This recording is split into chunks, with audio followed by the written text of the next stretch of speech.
Hi guys, welcome back to our channel Trading for Beginners. Today in this video I'm going to show you how to set stop loss on Etoro. To do so, follow some simple steps with me. First of all, open your Etoro application or go to Etoro website from your browser. Then this type of interface will appear in your screen once you have logged into your account. From here you can just manually search for the instrument that you want to trade from Discover or just search from the search bar.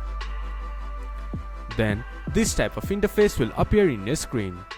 From the top right corner you can see trade option. Click on it and from there you can buy or short the instrument. And you can also see stop loss option. Click on it and position your stop loss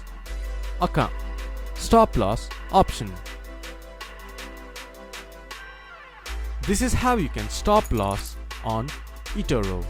This much for today's video. If you guys find our video helpful, please leave a like and comment, and do not forget to subscribe our channel and hit the bell icon. I'll see you guys again in our next video. Thank you for watching.